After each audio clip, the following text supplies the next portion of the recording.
Hi guys, welcome to my 17-week pregnancy vlog. I have been trying to do this video for about 45 minutes. I'm holding it down this week with the kids because Mark is working and I was like, but I have to do my pregnancy vlog.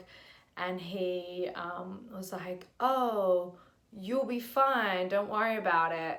The kids will just like run in and out and they'll let you do it. I was like, did you see the one where I tried to do it and the kids were home and how many times I had to re-edit it so I could have a fully succinct video? And he was like, yeah, it was really cute and endearing.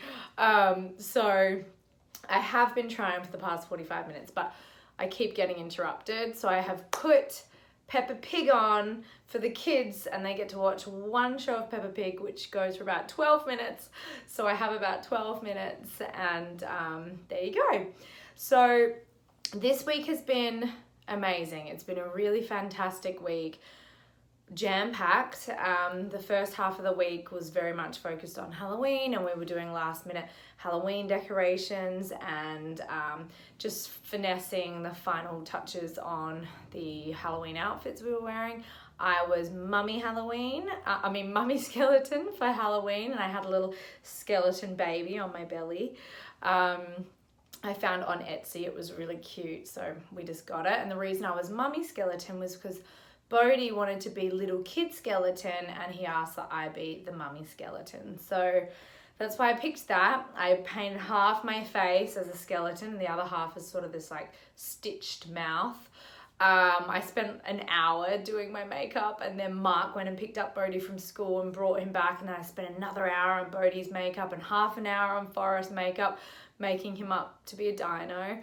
I wasn't going to paint his face, but he really wanted his face painted. So that was really fun. We met up with a bunch of friends, Lara and Sam Worthington and their kids, and Kate, Mara and Jamie Bell and their child, and a few, Ellie from Atomic Mums and her family and her two little girls.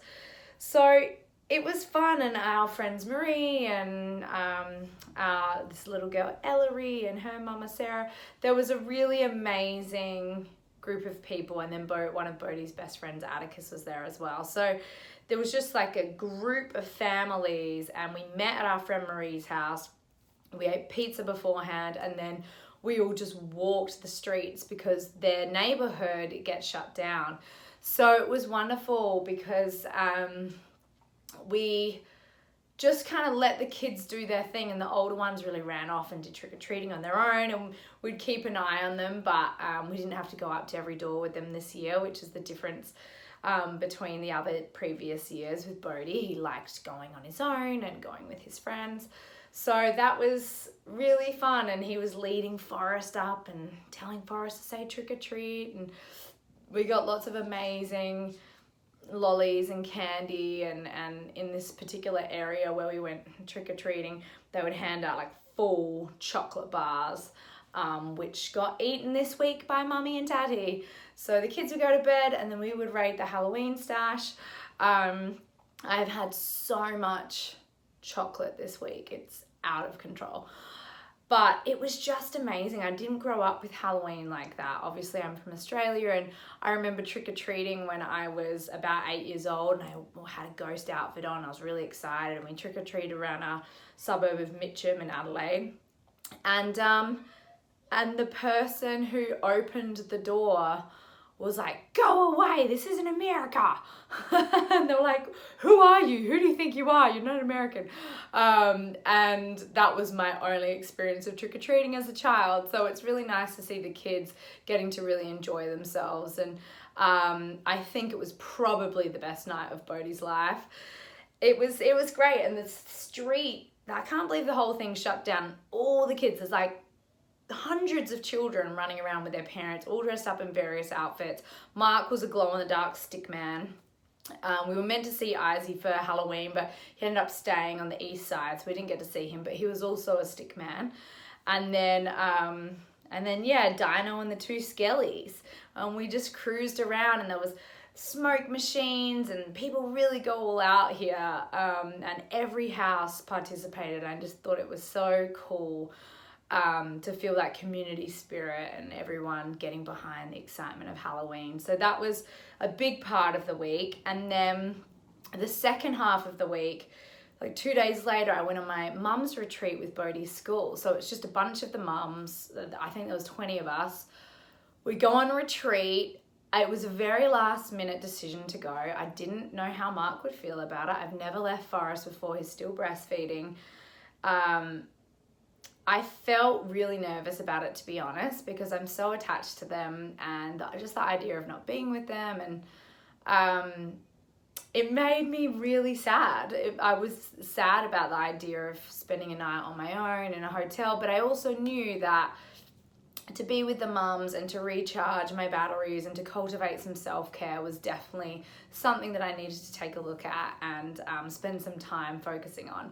Because as mummies, you know, and the mummies to be, get ready for it, because you do end up losing a part of yourself through motherhood. And whether it's just the part of you that got to indulge in sleep-ins or going to the gym whenever you wanted, or reading a book whenever you wanted, or taking a shower or a bath, or going out spontaneously to lunch with friends. And I mean, you can still do all of those things, but it is a little more challenging when you have children, because you have to figure out the right kind of care, and packing all the kids in the car to quickly go have a lunch date with a friend, and or only having baths at nap time.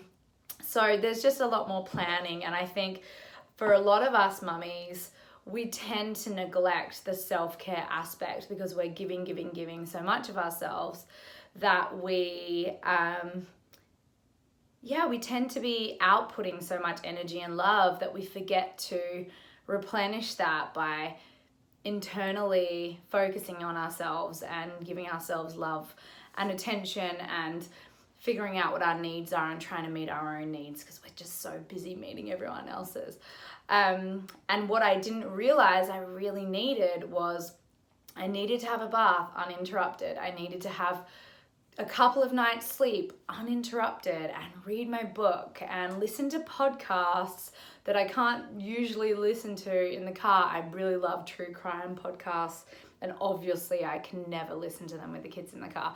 So I basically never get to listen to them. So I drove for 3 hours up to the retreat. I listened to a podcast, and I also realized that it was probably the first few days, even the first moments, that I have really been able to focus 100% on my baby girl growing in my tummy, because she just comes along with me in this craziness, and the pickups and the drop-offs and the play dates and the making lunch in the morning and getting up and getting them dressed and taking care of them.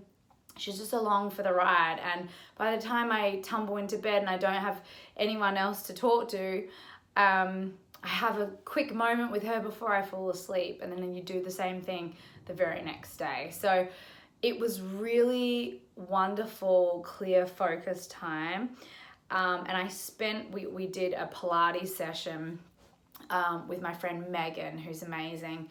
And we also did a session, a sound bath session. And it was very meditative. It was really relaxing. I completely felt in touch with myself, and I was just focusing on her so much, and I could feel her moving and responding to the music and the energy in the room. And I was really talking to her a lot, and I actually apologized to her for being so busy that I didn't get to have these one-on-one moments with her so much. And I think what the weekend gave me was just, it gave me a reminder. It really made me realize how integral it is to take the downtime that I need as a mummy, because I came back feeling so excited to see them, so refreshed, so full of energy, really connected to my husband and my children and the baby that I'm growing right now. And I was like, wow, just taking some downtime has really given me the perspective and the recharge that I needed. and I feel really close to her. I feel like we got really close, and that might be a funny thing to hear, but I just spent a lot of time with her and talking to her, and I've been really making a point of taking a breath and stopping and checking in and saying good morning and letting her know what we're doing today, and just engaging in conversation, one-sided conversation obviously, but it's felt really nice to slow down, and that is the key to my life. I realize if I can slow down, everything feels so great and enriched, and all the colors are more vibrant. But I think when I'm go and everything's so busy, and I'm sure a lot of you can relate to this, it's just like you get really worn down and you can get really tired, and and it's just day in, day out, and you're doing the same activities, and just to actually stop and find the perspective and have that time for self is really important. And I just loved it. I feel like a new person. It's exactly what I needed. And it's just exciting. And I've been feeling her a little bit, not a ton, which of course I got worried about, but I have an anterior placenta. So for those of you who don't know what that is, it basically means that my placenta is sitting at the front. And so when she's kicking, it's like she's kicking through a pillow. And that's why everything's a little bit more muted, and I'm not feeling it as strongly as I have previously in my past pregnancies. So just those little things I feel just absolutely fill me up with gratitude and joy and love and warmth, and I'm getting excited. I'm only 2 weeks away, because I'm 18 weeks tomorrow. I'm only 2 weeks away from being halfway through, which blows my mind. It really has gone so quick the last sort of 5 to 6 weeks. First trimester seemed to stretch out, which I think it probably does for everyone. But then just these last bunch of weeks really feels like it's gone fast. Okay, I'm going to show you my belly, and then I'm going to get back to the boys so they don't keep watching Peppa Pig. Okay, here is the belly. My 18-week pregnancy belly. 17 weeks, 17 week, almost 18 week. As you can see, it's quite big. And it's funny because I have gained the exact same amount as I gained with Forrest. I'm probably 2 pounds over what I gained with Bodhi, but that was the same as throughout my pregnancy with Forrest. And so it's just like my body just does its thing. Regardless of how much or how little I eat, it puts on what it needs to put on, and I can just trust that it knows what it's doing. All right, guys, that's it from me. Mwah! I'm sending so much love. Thanks for all the beautiful support and comments, and love our community. And I hope you're all doing well if you're on a pregnancy journey, or if you're on a trying to conceive journey or life journey. I hope you're all doing really well. All right, mwah, bye.